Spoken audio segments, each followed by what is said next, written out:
Hello and welcome back to Manchester United, the D in its view. Look, it has been a few days since obviously I went to the Newcastle game at home, and look, these pods are just getting more and more depressing to do. To be honest, I've just been putting it off, putting it off, putting it off. I've also been a little bit unwell. I went to the football the next day. I woke up and I've had a cold.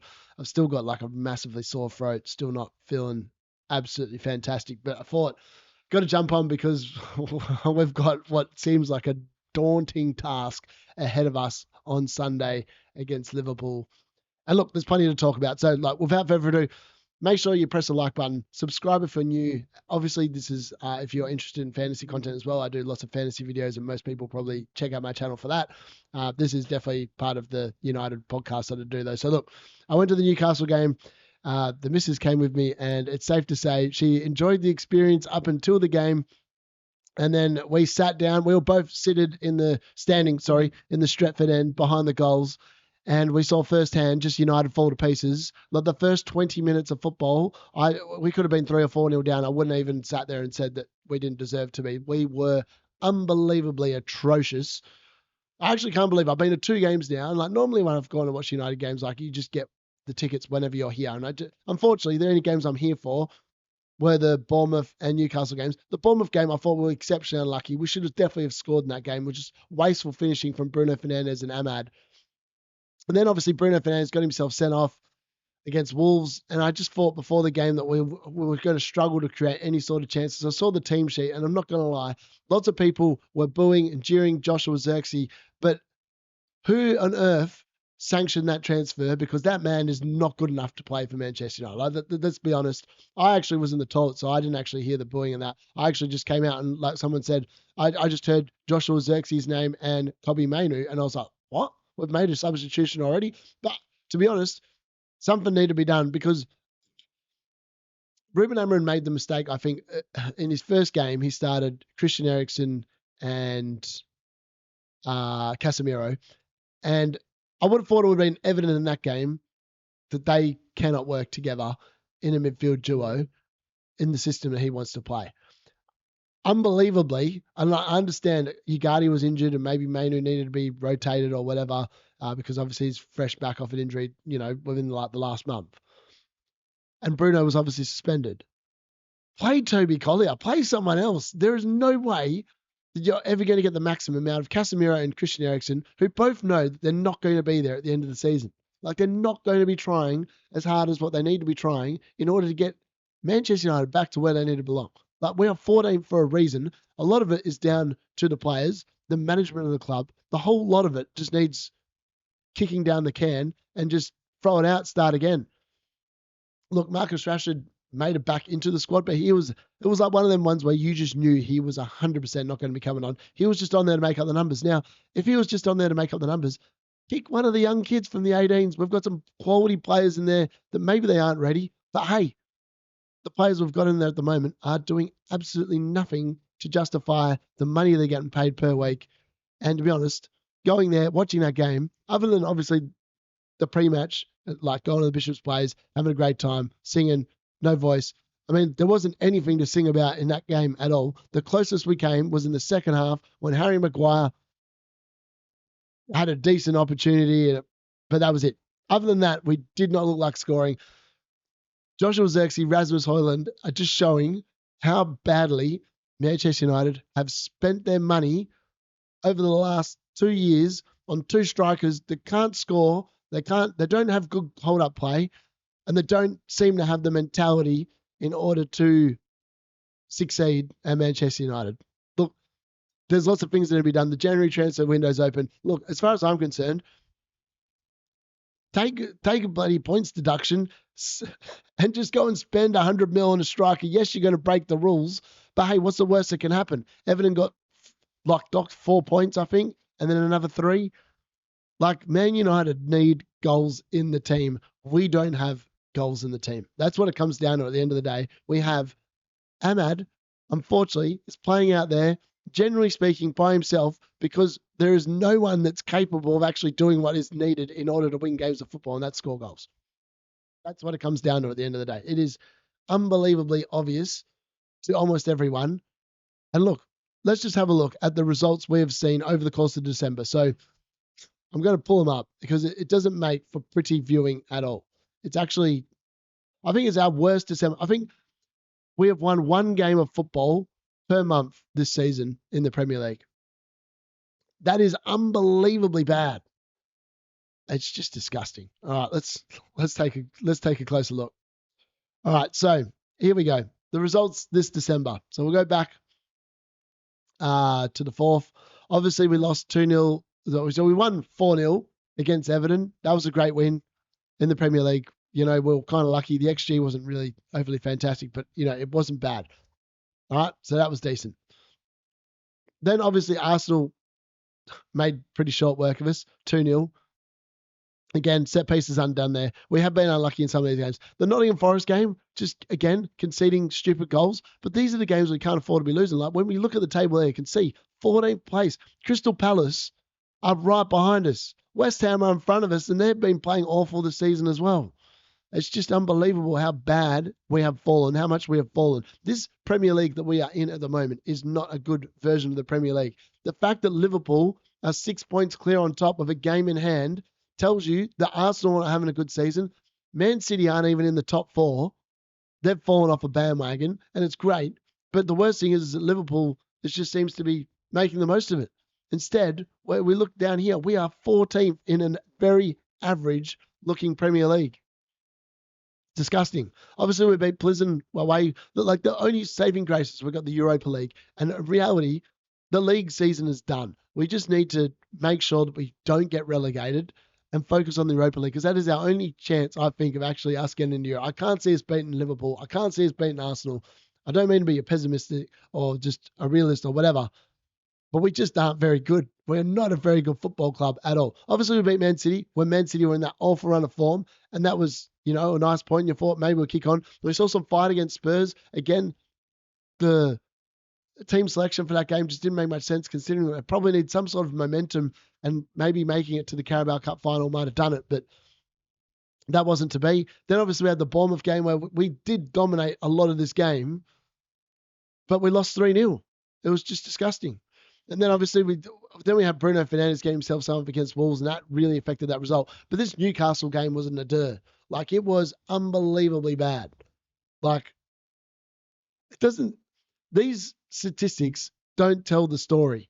So according to this, we actually have 53% of the possession. The first 25, 30 minutes were disgustingly bad. I think that's the worst I've seen us play in a very long time. And I think the fact that, I think it has to go back to playing Ahmad in one of the wing-back roles, because playing Mazraoui and Dallo there basically means you're playing with the striker, who in this game was Rasmus Højlund, and then you're playing with Joshua Zirkzee and Ahmad. I can tell you what, who the hell is Ahmad going to do anything with there when he's played with those two people who have got no clues at all about how to play in the forward line? Honestly, I'm 38 years old. I reckon I've got more of a chance of scoring a goal than either of those two at the moment. He should probably sign me up. Whack me up there. I'll show Virgil van Dijk how to score a goal. Yeah, it's just disgusting. Obviously, the Eriksen and Casemiro starting was just dumb. Like, when you look at the bench and who was on the bench, like we had Anthony, Malacia, Collier. Like, Collier, just play him. At this point, it can't get any worse. We had Kukonki. I mean, maybe he should have started. I don't know. I'm assuming he's a midfielder. We had Euro. He obviously came on 65th minute. Mainu. Yeah, this was the one selection where I thought, what are we doing? Like, it didn't make any sense at all. So, look, let's have a look at the fixtures coming up. They are not looking good. We've got Liverpool on Sunday. It is Friday as we speak. Ruben Amorim's going to give his press conference later on. The January transfer window's open. There's news about all these players going, Casemiro going, Eriksen going, Rashford going, Garnacho going. In fairness, I'd get rid of a lot of them. Get rid of a lot of them, starting new, use the money, especially on the ones like, I know that Garnacho doesn't seem to have a spot in the team. Rashford doesn't have a spot in the team. They're both homegrown players. Sell them, bank the profit, go and buy players who are going to fit the system and actually give us a chance of salvaging something from the season. Because at the moment, there's nothing to be looking forward to except more pain, more misery. And look, I don't think you'll find many United fans thinking that Man United are going to get anything out of the Liverpool game at Anfield on Sunday at 4:30. I just can't see it myself. If we somehow managed to lose by less than 3 goals, I would almost consider that a positive result. That's how bad we have become this season. And then obviously the weekend after on the Sunday, we've got the 3 p.m. kickoff against Arsenal in the FA Cup. Again, that's just going to be I don't even know what to say. It's just going to be a hard watch. Like Man United, I don't know where we go. Thursday's game on the 16th of Jan now becomes paramount because we can't afford to be dropping games to Southampton or the likes of Ipswich and Leicester that we might potentially have coming up. We've got to be winning these games. They're almost 6-point games. I can't believe I'm saying this. But like, if we somehow manage to lose that Southampton game, like everyone's not talking about like the debt and the Glazers and the Ineos. Ineos just keep making bad decisions. They're cutting money to charities and all this other stuff. And then like go and buy some players, man. Put some of your own money in. Jim Ratcliffe is a billionaire.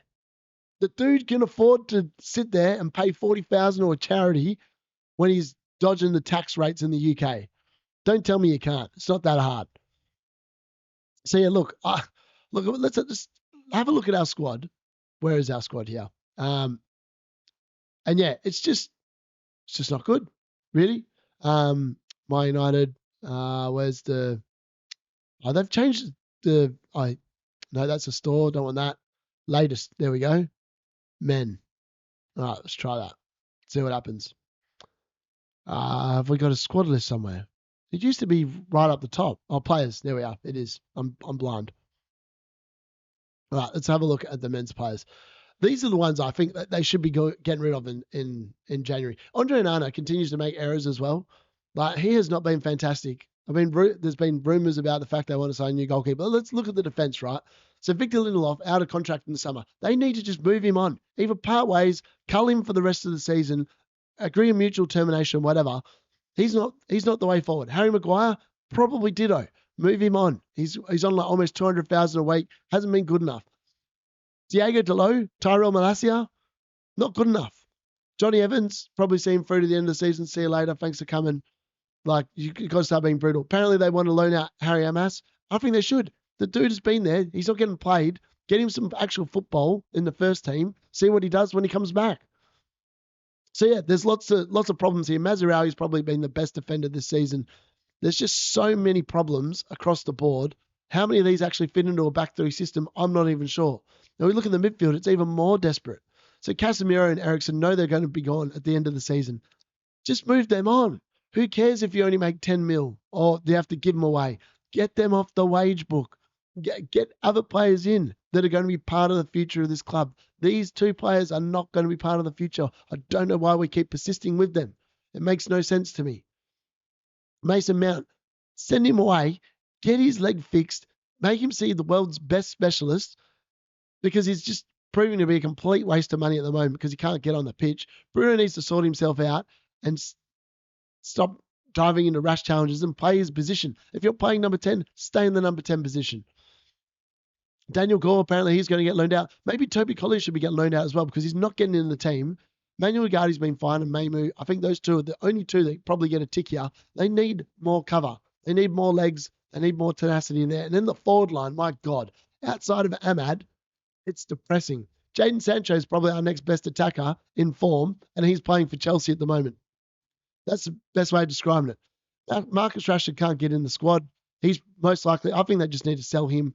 Even if you just get 20 mil, like just get him off. He's costing you 350, 375,000 pounds a week. There's no point keeping him for that. There really is no point. Ahmad, obviously, he's been fantastic. You probably need to renew him with a new contract because, my God, when he's looking at the rest of these forwards that we've got, other than Ethan Wheatley, who's probably on less money than him, all the rest are getting paid a mini fortune, and they're doing nothing. Absolutely nothing. Højlund and Xerxes have just been the two biggest wastes of money. If you're going to spend that amount of money, actually go and buy someone that can score goals. And not from the Italian league. The Italian league is known for not scoring goals. I mean, all you have to do is look back at the players we've sold and say this is the worst attack we've ever seen. We sold Romelu Lukaku, and Romelu Lukaku is 100% better than Joshua Xerxes and Rasmus Højlund. 100%. Zlatan Ibrahimovic, 100% better. Cristiano Ronaldo, 100% better. Like, the only reason why we even looked half decent in Eric Ten Hag's first season is because Marcus Rashford was on one. And if it wasn't for that, we would have been probably we'd probably been in a worse position than we are now. We've probably no trophies. Ganacho's good, but he just doesn't fit into the system. So I'm not sure what to do with him. Like, there's a player there, but maybe you can sell him for a decent profit and then invest it into a player that actually fit the system. If you're going all in on Amarim, which is what Ineos have done, you have to back him in the market. If you're not going to back him in the market, there is no point buying a manager that's going to play a certain system when none of the players are suited to it. So at the end of the day, it's on Ineos to fix this. If they can, they will, I'm sure. But look, it's been disappointing. Anthony just needs to be sold. Like, you're never going to get the money back. It was just poor man management, poor financial planning, poor scouting, poor recruitment. The whole thing was just poor. And look, that's what it comes down at the end of the day. Manchester United have become a laughing stock, and it's so hard to watch. I'm not looking forward to going home and waking up to watch games at 4 a.m., 3 a.m. in the morning again, because, like, it's just hard to watch. We just don't score goals. We're not an attacking team. Like, going to Old Trafford and playing Newcastle, who we always used to score goals against and beat, and then Bournemouth, who, they're a good team this year, but we're Manchester United and we're getting made to look silly. We've lost 3-0 so many times at home.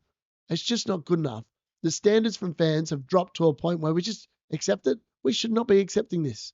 We need to be demanding better. We need to be demanding on Ineos and the Glazers to either put up the money, fix the club, or piss off. That's essentially what it comes down to. They are ruining the club with their poor decisions, poor recruitment. So many things have to change. They have to get it right in January. If they don't get it right in January, we're going to be like this for at least the next 5 years. So look, that's the end of it.